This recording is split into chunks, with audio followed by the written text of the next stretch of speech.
Hey, what's up, guys? It's Silver. Today, I want to talk about the reasons I quit or stopped playing Genshin Impact. It's clear that I currently play Wuthering Waves, but this video will not be comparing Genshin Impact to Wuthering Waves, but rather solely talking about the experience that I had with Genshin before I ultimately decided to leave or quit the game. Just a short background about me and this video. I started to play Genshin about a week after it launched and played it for about 3 years. I stopped at around 4.2 or 4.3, and to be honest, I didn't want to stop playing Genshin since I was heavily invested in the story. I spent money on it and I really like the story. However, even before Wuthering Waves, there were already some things that made me want to quit the game. Life is like the dew at dawn. The first being exploration. I love exploration. Whenever I play open world games, I love looking around the environment and immersing myself with the world. I love solving puzzles, and opening chests is also a really good incentive to explore. It also helps with saving primo gems for your next character pool. I admit that the early parts of Genshin exploration was already a pain, but it was pain I was willing to endure as I still enjoyed the majority of it. I love unlocking new areas and regions to explore and complete. By the time that I got to Liyue, I started to climb mountains, and as you would expect, it's not a good experience, right? As a new player with no stamina bar, climbing the top of the mountains is pretty annoying. And even just running, the stamina bar for running runs out even if you're out of combat. Keep in mind that this was way before I completed the required oculi to have the maximum amount of stamina. And again, I was able to overlook this since I was looking forward to the improvement that will come to the game in the next regions, and what quality of life changes they will make to make the exploration easier.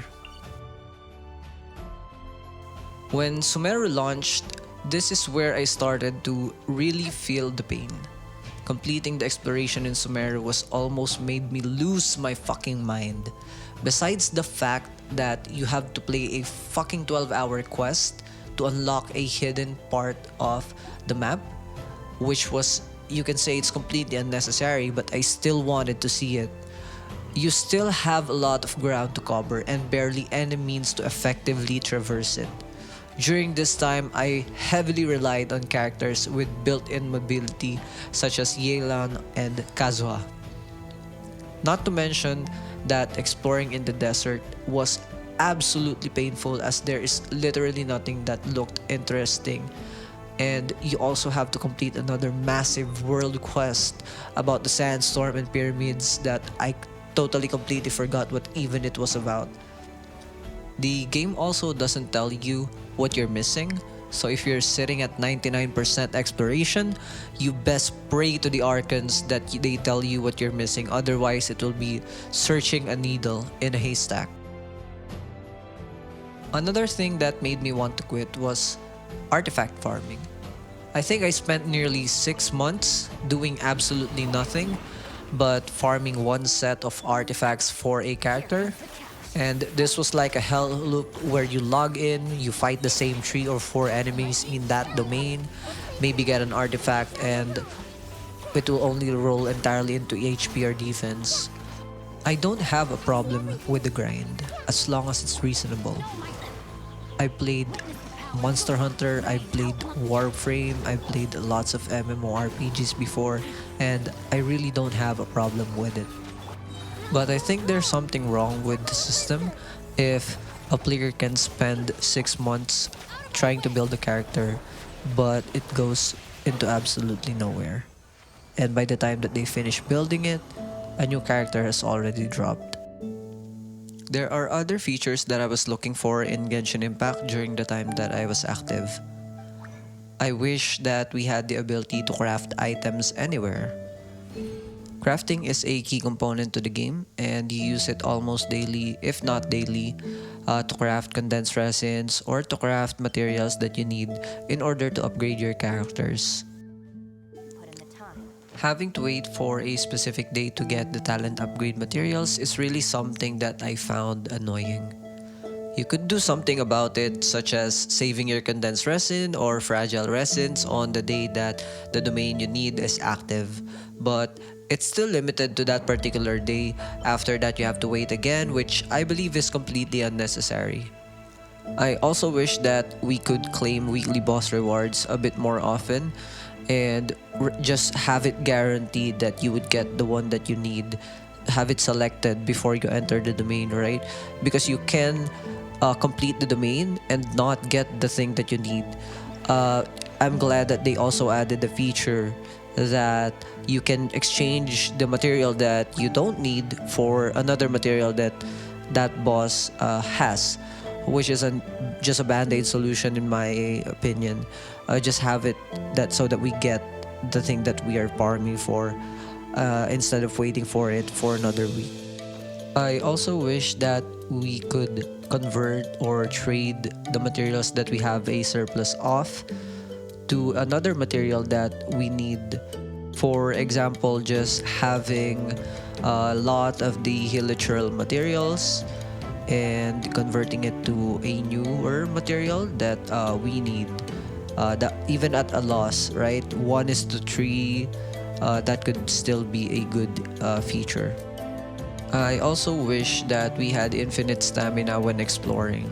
When we're out of combat and we're just exploring. I also wanted better exploration mechanic, which I initially thought will be added to the game and the newer regions, and of course that are not paywalled by limited characters. I'm sure there's a bunch more things that I forgot to mention here solely because it's been so long since I last played and that I forgot about it. I thought about going back when Natlan launched, but the video showing the place or the environment, the region, did not fit my expectations. I imagined a war-torn place that signifies battle everywhere. A place where it's a barren wasteland with weapons sticking from the ground. Maybe another place that serves as some sort of memorial for the fallen soldiers. It doesn't have to be all death and destruction, but at least when I look at it, I would immediately know that it is the nation of war. Was my expectations wrong? Is it my fault that the game built this kind of expectation within me? Looking at other players' reactions, I don't think that I'm alone in this ruined expectation thing. At the time that I was playing, there were already a lot of reasons that made me want to quit the game and forget about it. There are things that I saw and recognized as issues, but chose to ignore. When you're playing these games, you might not recognize the grip that it has on you. My relationship with Genshin got so bad that whenever I'm thinking of quitting, I remind myself of the amount of time that I invested into building these characters and the amount of money that I spent, which I believe is similar to the reasons why others can't stop playing it as well. I didn't even spend past $200 in the past 3 years that I was playing, and I was already feeling like I wasted my money if I stopped. So, naturally, whenever I had thoughts of quitting the game, I did what any other Genshin player would do. I would purchase the Welkin again so that I will have a reason to play, a reason to log in, and a reason to continue. At this time, I was only playing because it would feel like such a waste not to log in and get the primo gems that I had already paid for. Not because that I was still excited or that I was still enjoying the game, but rather because I don't want to feel like I wasted my time and my money. What helped me quit was accepting that all things come to an end. And that doesn't mean that you've wasted your time or your money on it. If it made you happy for the time and it has served its purpose, then it was worth it. I spent money on Genshin, and at the time, it did make me happy. And it was worth it.